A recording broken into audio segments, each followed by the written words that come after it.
Nikke is a game full of mysteries and secrets. Many things have been introduced and abandoned just as quickly, only adding more questions to the already growing mountain that is Nikke lore. Us players can only theorize and wonder what lies ahead on the long road. Who is VTC? What is their connection to Masilis Industries? Who is the Rapture Queen? Who is the Commander? This idea has been stewing in my brain for quite a while now, so sit back and let me tell you all about the God Theory in Nikke, Goddess of Victory. Heads up, this theory is actually pretty wild, and obviously spoiler warning.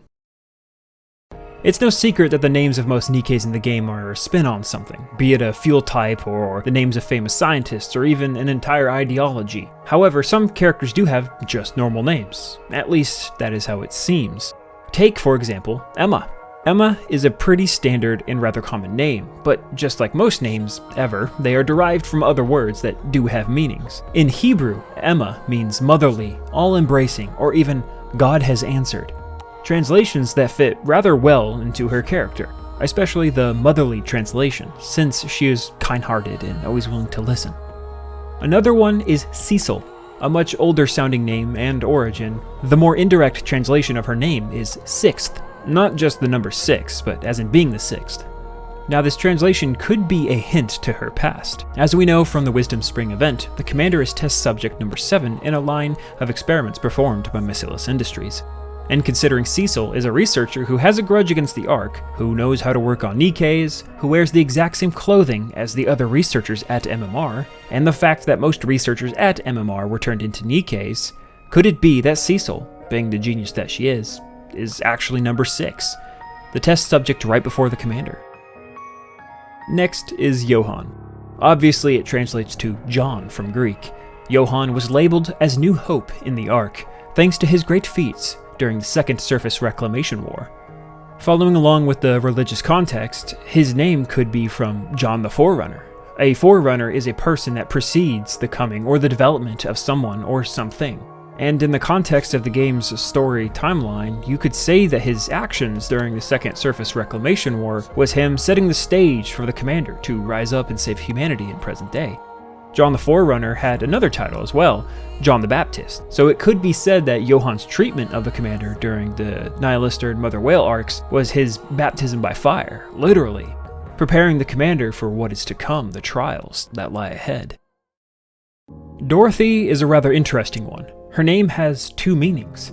Obviously, the main one is Dorothy from The Wizard of Oz, a 1900s children's novel written by L. Frank Baum. While Dorothy in Nikke does bear some similarities to her children's novel namesake, I would like to direct your attention to the second meaning of her name. Derived from the Greek name Dorothea, her name translates to a gift from God. And with her wings and armor, her descent upon the Ark at the very end of chapter 22, saving the Ark from Nihilister, makes her look more like a literal gift from God, especially since she just came from Eden. You know what, let me just start listing off some names that have rather interesting meanings. Oswald means divine power in Old English. Anderson means manly or brave in Greek. Papillon means butterfly in French, which very much fits her motif. Dobin means pilgrim, stranger, or exile in Gaelic. Jien means reason, principle, or law in Japanese. Mustang's name comes from the Spanish word for wild, or stray, rather fitting. Liberio, Indivilia, Nihilister, and Anichiro are all plays on ideology of similar names. The list goes on, and there are plenty of videos dedicated to this type of thing, about the names of Nikkes and stuff like that. But for the sake of this video, let's go ahead and move on to Chapter 2. We have known about VTC for quite some time now. Since Red Ash, any lore or information relating to VTC and its history has remained rather sparse, just like how the central government wants it. The little information that we do know about VTC comes from the events of the far past, around the time of the Goddess Squad, long before the starting events of the game's main campaign.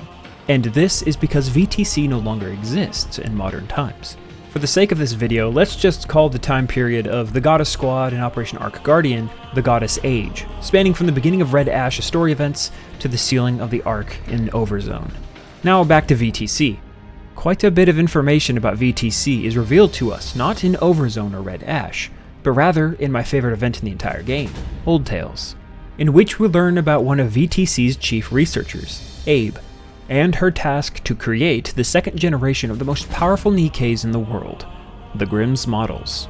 Named after the brothers Grimm of the 1700s, these models of Nikkes were the most advanced weapons against the endless wave of raptures at the time, and the second generation expanded on the characters of Germanic folklore even more to become a force to be reckoned with. One thing to note, VTC, though filled with researchers, science, and technology, is a religious organization, basically Nikke's version of what would be the Catholic Church. The most notable member of VTC being a member of the goddess squad herself, Rapunzel, a researcher and high priestess who was next in line to become the Pope. Other notable members include Red Shoes, before her herself becoming a Nikke like her friends and colleagues Rapunzel and Abe, both a high-ranking priest and a top researcher at VTC. Red Shoes and Abe were both hailed as the brains of VTC. I know, all these things are stuff we kind of already know, but now that that background information is kind of established, let's focus on the less focused aspects of VTC, the science. Which I know they talk about science enough, but let's just keep going. For being a religious organization with priests and popes, there's quite a lot of researchers in VTC, and the organization is extremely focused on both science and technology. They were the leading minds of Nikke development back then, even though we don't really know who made Lilith or the first generation Grimm's models, who were made to replicate the power of Lilith. We can be certain that VTC absolutely had their hand in the creation of the first generation. After all, they tasked the creation of the second generation Grimm's models to one of the top minds of VTC, Abe. And also, the second top mind of VTC is actually in the second generation, with Rapunzel being in the first generation of Grimm's models, and their top researchers both part of the second generation, albeit for different reasons. VTC has a lot invested in the Grimm's models as a whole. One thing we see towards the end of the fourth Bond story for Rapunzel, Pure Grace, is that Elysian is around at the time of the Goddess Age. That's a freaking long time ago. Rapunzel visits Red Shoes and Abe at Elysian's third Nikke research lab to seek out help with the corrupted mass-produced Nikke. Note that even though it is an Elysian research facility, members of VTC are there. Elysian is old, very old. I know this section is about Massilis as well, so just bear with me a bit longer, please. One interesting detail, if you pay very close attention to the background of one of the game's scenes, you will find a sign with a man smirking as he wears a VR headset, and the brand in front is Tetraline. Now, why is this an important detail? It's important because the location of the scene is on the surface, a city in the desert laid to waste by the Raptures. That was a very long time ago, and by now the technology of humanity has progressed far past advertising virtual reality headsets. This means that Tetraline has been around for just as long as Elysian, both companies doing business alongside VTC. An organization with a vast understanding of Nikkes, Raptures, corruption, Nymph, and with all the best researchers and technology in the world. I think you can see where I'm going with this. Massilis Industries is made up of the leftover researchers from VTC. VTC was disbanded when the United Forces of Humanity became the central government at the end of the Goddess Age, after Operation Ark Guardian. Disbanded, not combined. But what happens when an organization is disbanded? The former members don't just disappear. Well, given the circumstances, probably quite a few of them actually did disappear. But what happens is that once management is gone or has changed, those who are left make a new organization. The word Massilis is straight up the Latin word for throwing things, launching things, the word that missile comes from. So Massilis Industries is literally named to Missile Industries, a perfect place where researchers and scientists can come together to continue literally the exact same work that VTC did before and during the Goddess Age. Need more proof? Abe was a researcher who turned herself into a mass-produced Nikke, and what model did she become? Product 23, a model made by Massilis Industries of modern day. Also, Pine is Product 23. I'm putting this in there when I'm editing the video, but I just noticed that when getting assets for Pine's weapon, it says Massilis on it. It is absolutely a missed detail when editing her model, but it still proves the point. Amana mentioned when she was fixing Graves' hands that her hardware seemed rather similar to Massilis technology. Also, Abe wears the same uniform as the researchers at Massilis. Also, any of the Nikkes that can revive allies in the game come from both VTC and Massilis. The fate of the members of VTC will remain a mystery, forgotten to time as the central government demands. But even if those who research Nikkes have moved on, the legacy of the Goddess Squad will live on for the rest of time. Even if there are some who will try to bury it, it will never die, as long as one single member of the Goddess Squad remains. The Goddess Squad, led by the most powerful Nikke ever, and the most legendary of commanders, Lilywise and the Legendary Commander. The fate of the two in charge remains a mystery right now. All that we know right now is that right before the Goddess Squad launched an assault on the space elevator, the Legendary Commander and Lilywise were called back to the Ark for an important meeting, and that was the last we ever saw of them. The ending cinematic for Old Tales gives us a very helpful glimpse of what might have happened, and from the looks of it, it wasn't anything good.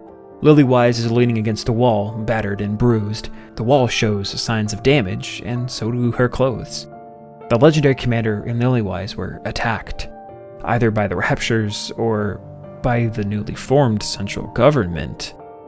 So what exactly happened to them? We will hopefully know in due time, but for now it's a safe bet that it wasn't the Raptures that attacked the Legendary Commander and Lilywise on the way back to the Ark.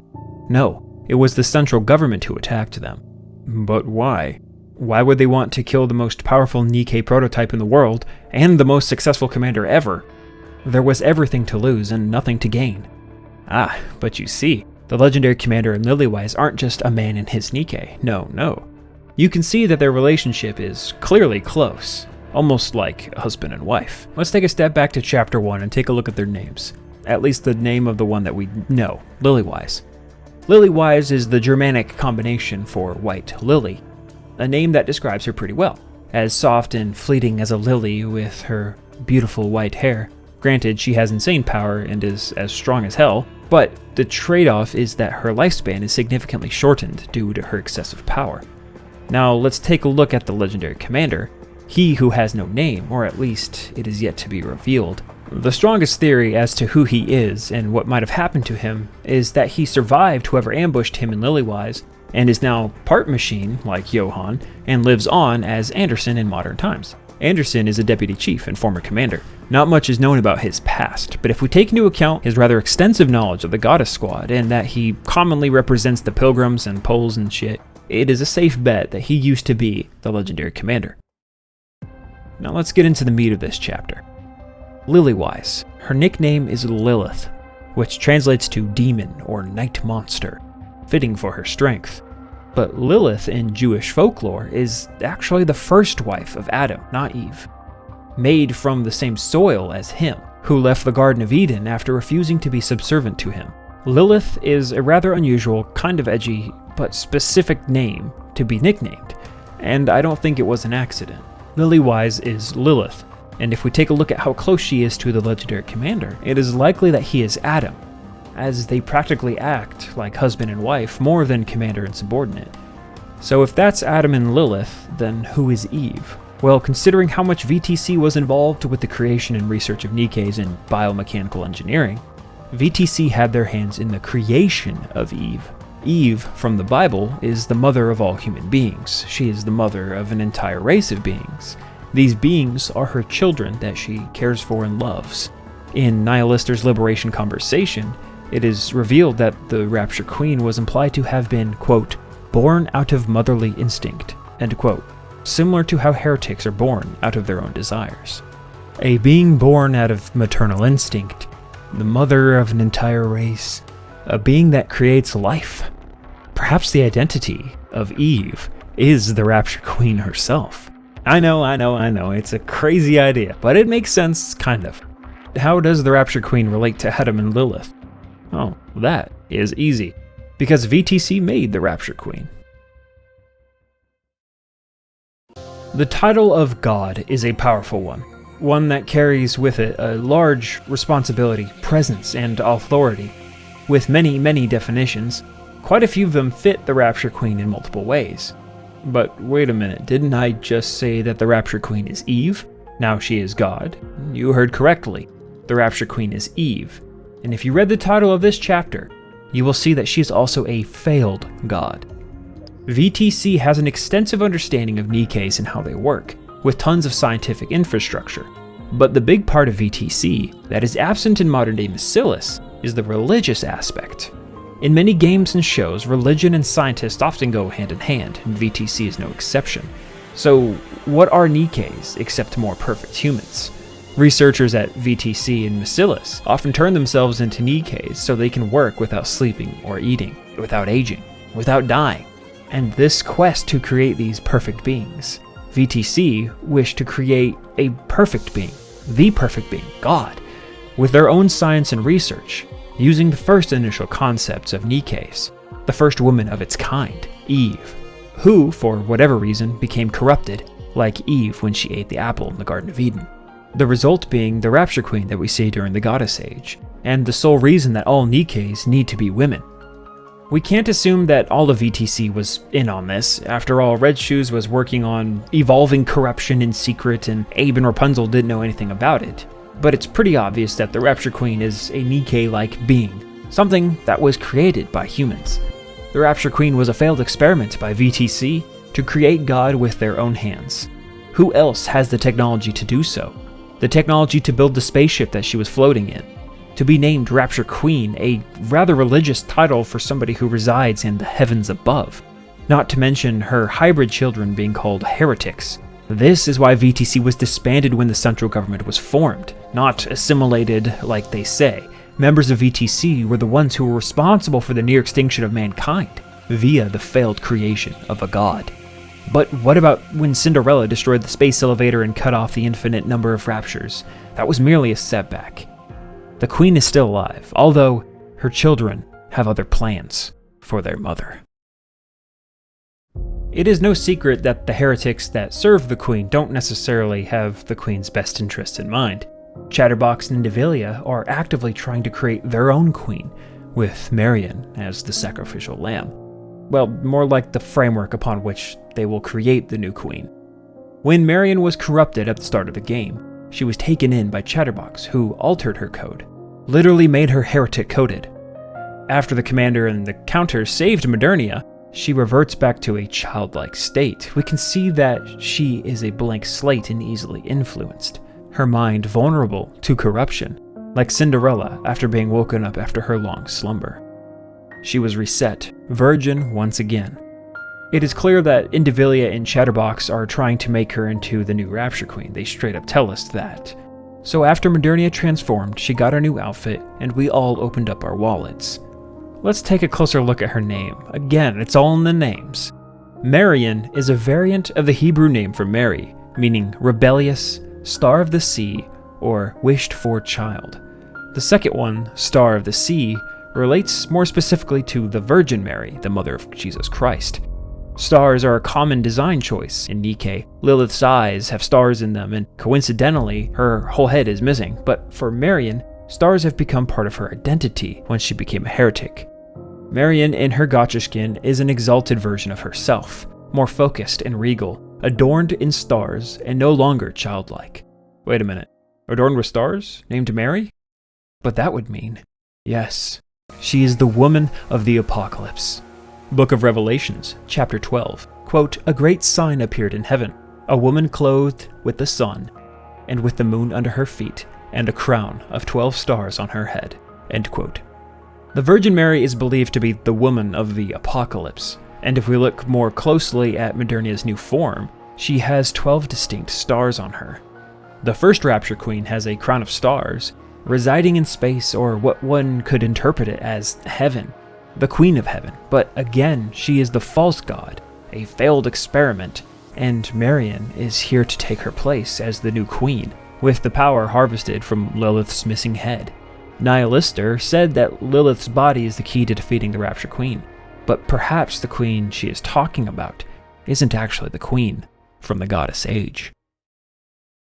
So what does all this have to do with the commander, the MC? Well, I'm just going to cut straight to the chase because this video is already a little bit longer than I'd want it to be. But I promise all the stuff I said before was important. The commander is number 7 in a line of unethical experiments by Bacillus Industries, formerly VTC. Who the other test subjects are, we can only guess. But with Bacillus's deep connection with VTC and even deep itself, it's safe to assume that their experiments to create God haven't stopped yet. In Wisdom Spring, we are hit with a huge lore dump. In the event, it is revealed that the commander is a product of Project AD, using DNA from the legendary commander, or Adam, to create homunculi, which explains why his blood is compatible with Anderson's. Project AD. AD stands for Anno Domini, which is Latin for in the year of our Lord, lending credence to the fact that this experimental project is to create a godlike being. He is even test subject number 7, a holy number in the Bible. Remember Vapaus? Well, Vapaus means freedom in Finnish. If Vapaus is present in the blood of the commander, then his blood acts similar to the blood of Christ. How his blood cleanses us of sins. How through communion do we find Christ. Vapaus washes away the nymph and the nanomachines in both Nikkes and heretics. Johann's treatment of the commander during the Eden Ark was a trial, similar to the one that Christ went through in the desert, with Nihilister being the devil. Both, in fact, were in the desert. Mana notes that the commander is loved by Nikkes due to how he treats them, not because he was just born great. Almost a perfect parallel to Jesus Christ and the life that he lived. Since we know about this deep person, there is a good chance that these experiments are a continuation of the work of the defunct VTC. Considering how religious her robes look and the fact that they are guarding a gargantuan huge core beneath the Ark, all these experiments take place in the deep sector, a place with the highest security imaginable. In the Gospel of Luke, it is noted that Jesus is a direct descendant of Adam, the first man. The commander shares the same blood type and Vapaus as Anderson, coupled with the fact that the commander can even carry Nikke at times, can fire their weapons and has super strength and can heal deadly wounds.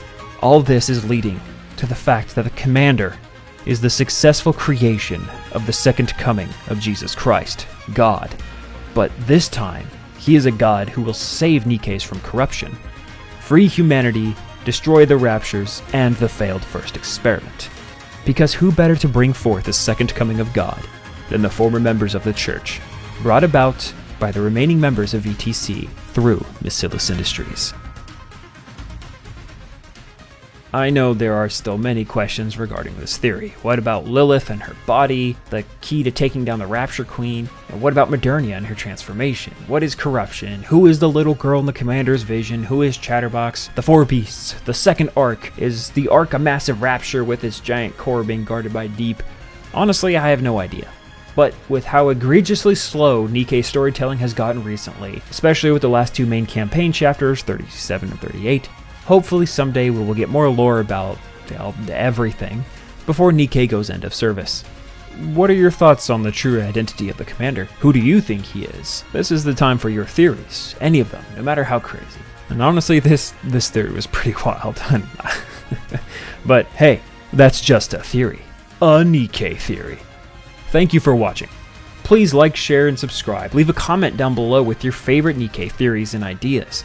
This video was a lot of fun to make, and definitely a stretch in terms of lore and theory crafting. Fun fact, this script has 4,069 words. Nice. I am Ganoongagap III, tired as always, thank you for watching, and auf Wiedersehen.